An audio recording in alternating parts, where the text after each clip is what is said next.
La Iglesia Católica ha publicado oficialmente pautas y procedimientos para diagnosticar posesión demoníaca y realizar un exorcismo. Pero esto es solo una parte de un panorama mucho más amplio. Durante siglos ha existido un lado esotérico misterioso de la fe cristiana que no percibe a cualquier denominación del cristianismo. En cambio, exige que el individuo entregue todas las ideas sobre qué es Dios o qué podría ser el universo. Se dice que estas nociones preconcebidas son solo ídolos falsos. La verdad es más profunda y exponencialmente más intensa. Esta es la práctica del misticismo cristiano. Este enfoque de la religión supuestamente ha servido como puerta de entrada a fenómenos tanto divinos como satánicos. Las heridas de los estigmas, visiones divinas y profecías, la levitación y el éxtasis divino han sido reportados por estos seguidores. Más adelante en este ensayo, discutiré esta práctica y estos fenómenos con gran detalle. Por ahora, debo comenzar con lo que se prometió: cómo realizar un exorcismo. Antes de comenzar, realmente hay algo que debo decir. Yo mismo no soy cristiano, y este ensayo no busca evangelizar sobre la fe cristiana. Sin embargo, mis creencias personales no son realmente relevantes para la acción en cuestión, por lo que trataré las tradiciones y fenómenos místicos cristianos con un nivel de reverencia. Esto es en parte en un esfuerzo por ser respetuoso y también para evitar fatigar al espectador con la inclusión constante de lenguaje de renuncia personal. La intervención diabólica puede describirse como cualquier intrusión en la vida humana por parte de un demonio o el diablo. Un demonio es un ángel caído que ha sido expulsado del cielo por ayudar a Satanás, rebelarse contra Dios. Pero una lectura mística de la Biblia da como resultado algunas calificaciones para lo diabólico. El primer y más importante principio es que los demonios existen y pueden interactuar significativamente con los seres humanos, en formas tanto físicas como espirituales. Los místicos aceptan esto como hecho. Sin embargo, los místicos dicen que la voluntad humana solo puede ser movida de dos maneras: por Dios o por el libre albedrío del hombre. Por lo que lo máximo que pueden hacer los demonios es persuadir, que no pueden apoderarse por completo del libre albedrío de una persona, pero pueden influir muy fuertemente para ayudar en esto. Los demonios pueden realizar hazañas aparentemente milagrosas. Estas hazañas despertarán la admiración y el interés de un hombre hasta el punto de que el individuo se sentirá obligado a seguir al demonio. Sin embargo, se debe afirmar que estas hazañas no son verdaderos milagros. Aunque aparentemente son milagrosas, solo Dios puede realizar un verdadero milagro. Como lo definen los místicos, hay muchas otras cosas que los demonios simplemente no pueden hacer. Un demonio no puede, como se dijo, producir ningún fenómeno verdaderamente divino. Un demonio tampoco puede crear ninguna sustancia. El poder de la creación pertenece solo a un Dios.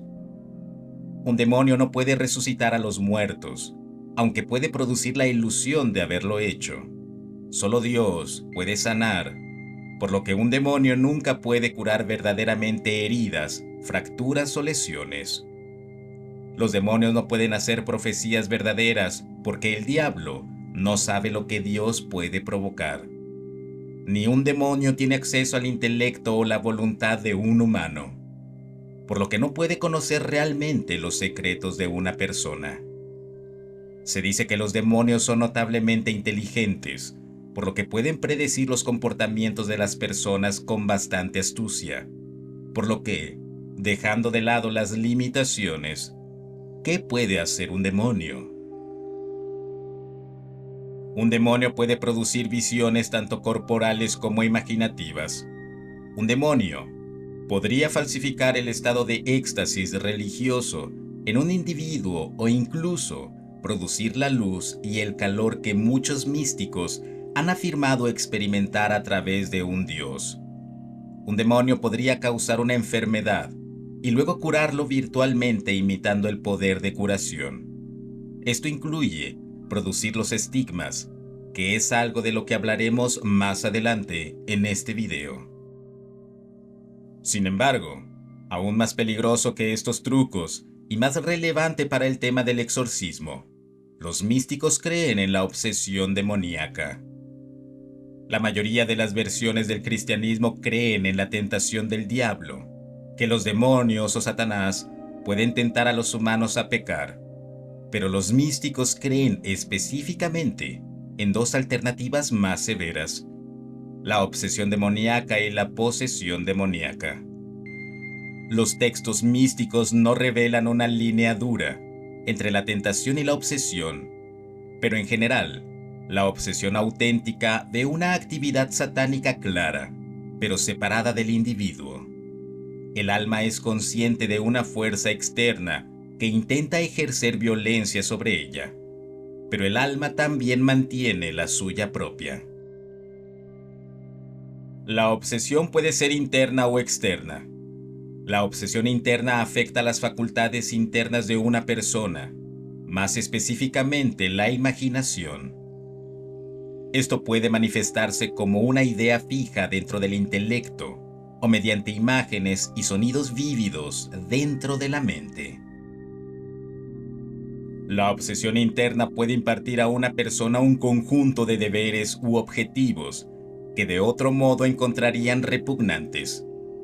Los místicos dicen que el mejor antídoto para la obsesión interior es la oración, el desprecio de uno mismo, la confianza en Dios y el uso de los sacramentos en la iglesia. La obsesión externa se presenta más espectacularmente, pero en realidad es menos peligroso. En casos de obsesión externa, un individuo ve apariciones diabólicas en un sentido físico muy real. Estas visiones pueden ser agradables si el diablo se transforma en un ángel para engañar el alma del individuo. Pero algunas visiones pueden ser más sencillas. Satanás puede aparecer en formas horribles para aterrorizar al siervo de Dios, alejándolo de su práctica. Una persona puede escuchar gritos, blasfemias o canciones diseñadas para despertar la sensualidad. En posesión externa, la persona puede percibir olores agradables o un hedor insoportable. Donde quiera que vaya, el sentido del gusto también puede verse afectado. El diablo a menudo mezcla objetos o insectos en la comida de una persona, o hace que las comidas tengan un sabor amargo y estropeado. Por último, está el sentido del tacto. Un individuo puede sentir cosas causadas por el diablo. Estos pueden ser moretones, cortes o golpes. También pueden ser caricias sensuales, agradables o abrazos cálidos. Ambos tipos de obsesión se deben a una de tres causas. La primera es que Dios le da permiso al diablo para afectar un alma, para probar la fe de ese individuo. El segundo es el orgullo del diablo. Los místicos creen que a veces el diablo no puede soportar la visión de un alma tratando de glorificar a Dios, y por eso ataca. En tercer lugar, puede deberse a una obsesión para un individuo mismo, específicamente la predisposición natural del débil. Alguien que se inclina a la melancolía, la tristeza o la ansiedad, se cree que es más susceptible a la obsesión demoníaca, más peligrosa que la mera obsesión, aunque es posesión, donde la obsesión es una serie de factores externos. Los ataques a una persona poseída es la toma total del cuerpo de una víctima por fuerzas satánicas. Los místicos reconocen que las llamadas posesiones a menudo pueden ser causadas por una crisis de salud mental y que las verdaderas posesiones son extraordinariamente raras. Pero dentro de la práctica mística hay debate sobre la existencia de posesión demoníaca. Varios casos se describen en los evangelios, y los evangelios son la verdad última. Además, dentro de la iglesia misma, ha habido numerosos casos de esta posesión. De hecho, la iglesia ha instituido rituales oficiales de exorcismo, los cuales discutiremos momentáneamente. En una posesión, el diablo invade el cuerpo de una persona viva y mueve sus facultades y órganos como si fueran suyos. El diablo realmente reside dentro de la víctima físicamente, pero no espiritualmente. Se considera que el hombre conduce un automóvil por medios físicos. El hombre puede frenar, acelerar, pero el hombre sigue siendo, por supuesto, una entidad separada del automóvil. Tal es una posesión demoníaca. Solo Dios tiene el poder de penetrar verdaderamente en el alma de una persona, por lo que el alma de un poseído permanece libre. El propósito principal de una posesión es perturbar el alma y atraerla al pecado en una rebelión contra Dios. Dentro de la posesión diabólica hay dos periodos, el periodo de crisis y el periodo de calma. Durante los periodos de crisis, el diablo, por lo general, se revela abiertamente mediante actos, palabras, convulsiones, ataques, obscenidades o blasfemias. Durante este tiempo, las víctimas pierden la conciencia y cuando recuperan sus medios, no recuerdan lo que han dicho o hecho. Sin embargo, este no siempre es el caso. A veces los individuos son completamente conscientes durante los periodos de crisis. El Santo Padre Surín supuestamente estuvo poseído durante 12 años en el siglo XVII. Durante este tiempo, el Padre Surín escribió una carta en la que describe la sintomatología y el sentimiento de su posesión. Está ahí como otro yo, y entonces me parece que tengo dos almas, una de las cuales observa lo que hace la otra. Los dos espíritus luchan en el mismo campo de batalla, que es el cuerpo. Estoy al mismo tiempo lleno de felicidad y abrumado por un dolor que es expresado en quejas y gemidos. Según el capricho de los demonios, siento en mí el estado de condenación y lo temo. Me doy cuenta que los gritos que salen de mi boca proceden por igual de estas dos almas, y es imposible para que yo diga si es alegría o furia lo que los provoca. Durante mis ataques, mi consuelo es la oración, y a ella recurro mientras mi cuerpo rueda por el suelo y los ministros de la iglesia me hablan como a un demonio y pronuncian maldiciones. Quedan muy pocas acciones en las que soy libre. Si deseo hablar mi lengua, me catalogan de rebelde. Durante la misa me veo obligado a detenerme. De repente, en la mesa, no puedo llevarme la comida a la boca. Si me confieso, me olvido de mis pecados y sé que el diablo está dentro de mí, como en su casa, yendo y viniendo como le place. Si despierto ahí, me espera. Si rezo, distrae mis pensamientos como quiere. Cuando mi corazón está abierto a Dios, Él llena con furia su deseo, mantener una vigilia. Duermo y Él se gloria en el hecho de que es mi maestro, que yo en realidad no lo puedo negar. Durante los periodos de calma, sin embargo, no hay nada que indique la presencia del diablo. Una persona puede incluso pensar que el diablo se ha ido por completo. Sin embargo, la presencia del diablo a menudo manifiesta periodos de calma, como una extraña enfermedad crónica. Esta enfermedad resiste cualquier tipo de diagnóstico y no coincide con ninguna patología conocida, ni se ve afectada por ninguna terapéutica. La posesión diabólica no siempre es continua. El diablo esencialmente puede ir y venir cuando le plazca. Cualquier cosa que no sean sus propios deseos egoístas, por lo que no hay obligación de poseer continuamente a una víctima. Los místicos Reconocen que existen trastornos nerviosos del tipo L, que presentan síntomas prácticamente idénticos a los de la posesión. Además, reconocen que las almas desequilibradas tienen la capacidad de simular posesión, pero la Iglesia ha emitido una serie de reglas para discernir el fraude e identificar las posesiones verdaderas. La primera de ellas es simplemente reconocer que la posesión es muy rara. Entonces, tal vez sea mejor ventilarse del lado de extremo. Precaución, la agitación, la expresión de blasfemias o incluso el horror ante las imágenes sagradas no son por sí solos prueba suficiente de posesión. Estas cosas claramente podrían proceder de una serie de causas naturales. Los siguientes son signos que permiten un cierto diagnóstico de posesión demoníaca. Hablar en un idioma desconocido y comprender a otro que habla en un idioma desconocido.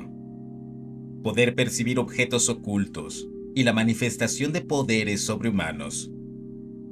Cuando un individuo habla o comprende idiomas desconocidos, una persona debe tener cuidado al evaluar esto. Ha habido numerosos sucesos psicológicos de personas que hablan en idiomas que alguna vez hablaron, pero olvidaron o escucharon. Por lo que para que este síntoma sea una prueba decisiva, es necesario verificar una falta absoluta de contacto con el idioma dado. La revelación de objetos ocultos o distantes es esencialmente una forma de telepatía. Esto podría ser ver cosas a kilómetros de distancia o simplemente identificar objetos ocultos repetidamente sin falta. La manifestación de poderes puede incluir una serie de cosas. Aparentemente fuerza sobrehumana, la capacidad de volar o levitar, la capacidad de caminar sobre el techo con la cabeza completamente girada hacia el suelo. Estos son solo algunos. Si alguno de ellos está presente junto con otros indicadores de posesión diabólica, lo más probable es que una persona esté auténticamente poseída. La Iglesia dice que hay una serie de causas para la posesión, incluido el castigo por el pecado, una prueba de fe o incluso a petición de la víctima. Sin importar la causa, aunque haya una serie de remedios, el ritual romano es uno de los libros quirúrgicos oficiales de la Iglesia Católica. Contiene todos los servicios que un sacerdote o diácono puede realizar. Dentro de estas páginas, podemos encontrar varios remedios oficiales para la posesión demoníaca. El primero y más simple es tomar la Sagrada Comunión. Durante los periodos de calma, la comunión puede tener una eficacia especial para liberar a las víctimas de la posesión. Objetos bendecidos por las oraciones de la Iglesia también tienen un poder especial contra el diablo. Agua bendita, crucifijos, ese tipo de cosas pueden ayudar a expulsar al diablo de una persona.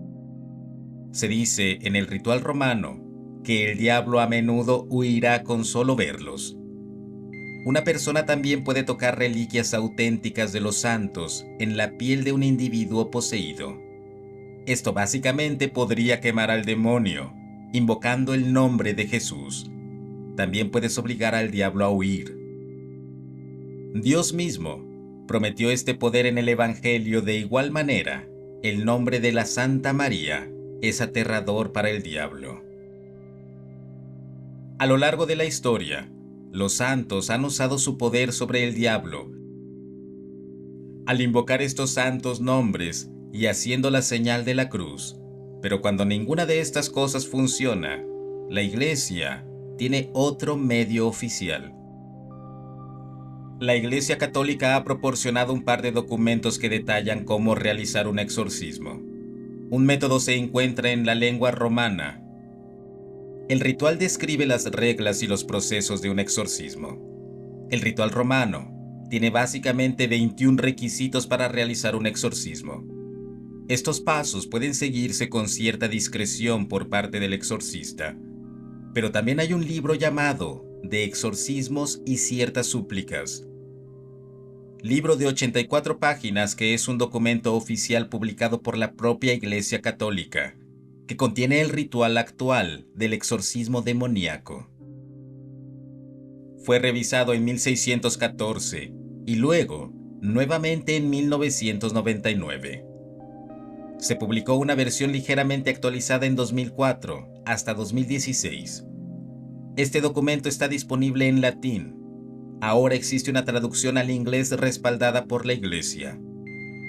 Cualquiera de estos libros puede usarse en un exorcismo, y básicamente detallan las mismas cosas, pero el último es más profundo, por lo que me apoyaré en ese libro mientras describo el proceso de un exorcismo.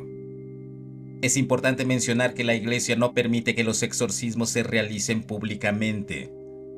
El poder del exorcismo requiere enormes cantidades de conocimiento, virtud y discreción personal, por lo que está limitado solo a los sacerdotes que han sido designados por los obispos.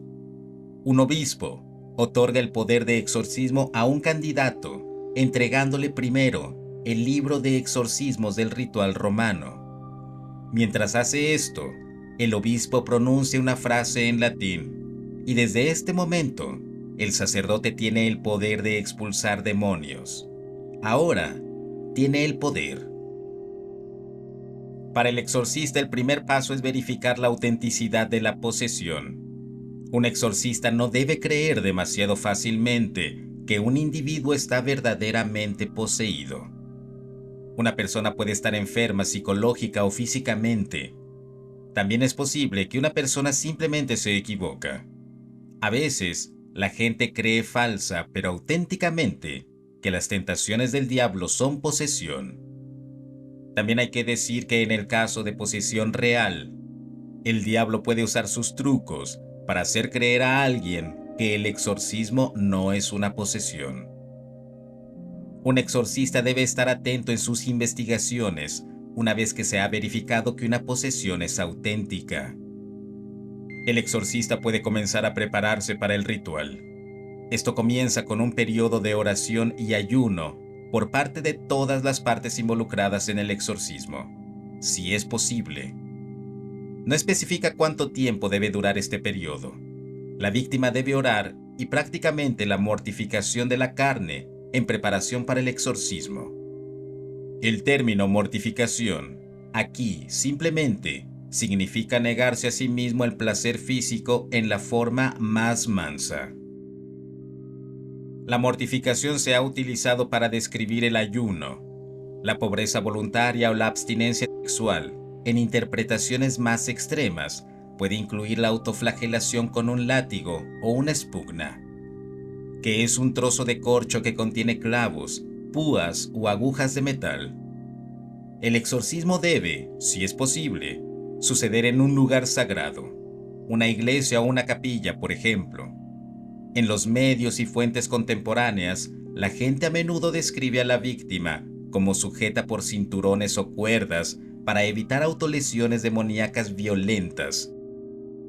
Y ciertas súplicas parecen indicar que esto es totalmente incorrecto. El libro dice que durante el exorcismo, si el individuo está violentamente perturbado, el exorcista debe dejar que la víctima lo soporte completamente. De lo contrario, sería desconfiar de Dios. Un exorcismo no debe realizarse como un espectáculo, específicamente la Iglesia lo dice. Debe realizarse de tal manera que nadie pueda considerarlo como una actividad mágica o supersticiosa. No puede haber medios o comunicación social antes, durante o después. No se permite que las personas participantes divulguen información sobre el exorcismo específico que ha tenido lugar. Sus seres queridos o personas relevantes pueden estar presentes en el ritual, pero esto queda totalmente a discreción del exorcista. Inmediatamente antes del exorcismo, el sacerdote debe recitar en privado la siguiente oración: Señor Jesucristo, palabra de Dios, el Padre y Dios de toda la creación, que diste autoridad a tus santos apóstoles para someter a los demonios en tu nombre y para hollar todo el poder del enemigo. Dios santo, que entre tus otras maravillas se dignó mandar a poner en fuga a los demonios. Dios fuerte, por cuyo poder Satanás abatido cayó como rayo del cielo. Invoco humildemente tu santo nombre, con temor y temblor, que fortalecido por tu poder, pueda atacar con confianza al espíritu maligno, que atormenta a esta tu criatura. Porque tú vendrás a juzgar a los vivos y a los muertos, y al mundo por fuego. Amén. Con todo eso, el sacerdote y la víctima están listos para comenzar el exorcismo. El sacerdote debe llegar al lugar del exorcismo en una de dos prendas, ya sea un atuendo normal o un excedente. El sacerdote también debe llevar una estola violeta. Una vez vestido, el exorcista debe estar con la víctima y pronunciar una oración a todos los presentes. Esta oración es una especie de llamado y respuesta que requiere la participación de todo el grupo. El exorcista luego rociará agua bendita sobre la víctima y los demás asistentes. Esta agua puede ser bendecida antes o después de ser utilizado aquí. El exorcista luego se arrodillará e invitará a todos los asistentes a orar y recitar algo llamado letanía de súplica. Si lo desea, luego puede recitar una serie de salmos y luego varias oraciones más que se proporcionan en exorcismos y ciertas súplicas. El sacerdote exorcista luego mostrará la Santa Cruz a la víctima, diciendo: «He aquí, la cruz del Señor se ha ido. Todos los poderes hostiles después de esto. La cruz del Señor se ha ido». El sacerdote soplará sobre el rostro de la víctima y recitará lo siguiente: «Con el aliento de tu boca, oh Señor, expulsa todos los espíritus malignos. Ordena que se vayan porque tu reino está cerca». El exorcista luego recita dos de los que la Iglesia Católica llama fórmulas sobre la víctima. La primera es la de Prea de la fórmula. Esta fórmula le habla directamente a Dios, rogando por misericordia y pidiendo al Señor que proteja a la víctima del mal. La segunda fórmula, la fórmula imperativa, le habla directamente al diablo y le implora que se aparte de la víctima. Luego, hay una serie de otras fórmulas que el exorcista puede optar por recitar si él o ella considera que son necesarios. Estos pueden aplicarse repetidos o ignorados tantas veces como sea necesario para expulsar al demonio. Según el ritual romano, un exorcismo puede durar de 1 a 4 horas. El exorcismo concluye con una entrega de «Gracias al Señor». Pero como lo he hecho, creencia en la posesión demoníaca y el exorcismo es una pequeña parte de algo más grande, de un lado más intenso de la fe cristiana, que es el misticismo cristiano. Pero el misticismo es más que este tipo de conversión sobrenatural. Es una tradición divina con lo sobrenatural y a veces extremo. Pero en esencia, puede ser una hermosa manera de abordar la idea de Dios. El misticismo cristiano nuevamente no es una denominación del cristianismo, sino más bien una tradición teológica y prácticas que buscan redefinir la relación humana con Dios. Los místicos buscan unificar sus almas con lo divino. A lo largo de la historia y en la modernidad, los místicos cristianos han adoptado una amplia variedad de definiciones, enseñanzas y prácticas, no todas las cuales concuerdan completamente entre sí. La puerta para comprender el misticismo cristiano es simplemente atmología. El misticismo proviene de la palabra griega muo, que significa cerrar. Esto se ha interpretado como mantener los ojos cerrados, pero también como mantener la boca cerrada. Otras fuentes indican la palabra ha significado una iniciación a los misterios. Si tomamos todas estas definiciones en una aproximación, misticismo entonces representa un ocultamiento. un secreto y el aprendizaje de ese secreto. En cualquier caso, la palabra misticismo es bastante reciente, pero la palabra místico, como en algo oculto, se ha utilizado entre los cristianos desde finales del siglo II antes de Cristo. En esta época y desde que la palabra se ha utilizado para describir significados ocultos de la Biblia, significados verdaderos más allá de lo que se describe, más explícitamente en el texto mismo, estos elementos místicos han sido investigados a través de creencias, rituales y prácticas que también a menudo han sido de naturaleza secreta. Los primeros cristianos también usan el término teología mística. Este es esencialmente un tipo de conocimiento o comprensión de Dios que no puede ser alcanzado por la racionalidad humana. Solo puede ser accedido por el alma que recibe directamente un don divino de Dios. Por lo que claramente, el lenguaje nos lleva solo a un lugar turbio y vago en nuestra comprensión del misticismo cristiano. Tal es el misticismo que muchos sacerdotes y teólogos místicos han categorizado, que Dios está por encima de la simplicidad del lenguaje humano. Este es quizás el problema central al escribir sobre misticismo. La definición mística de Dios no se puede dar en palabras. Dios es indescriptible para los místicos. Él es todo en formas que el lenguaje no puede capturar completamente. En lugar de un hombre en el cielo, Él es el cielo. Él es la tierra. Él es todo lo que hay en el medio. Dios es la fuente de todas las cosas. Él es todas las cosas y Él es el futuro de todas las cosas. El misticismo cristiano busca redefinir la relación humana con Dios. La práctica busca forjar una relación verdaderamente inmediata y directa con Dios.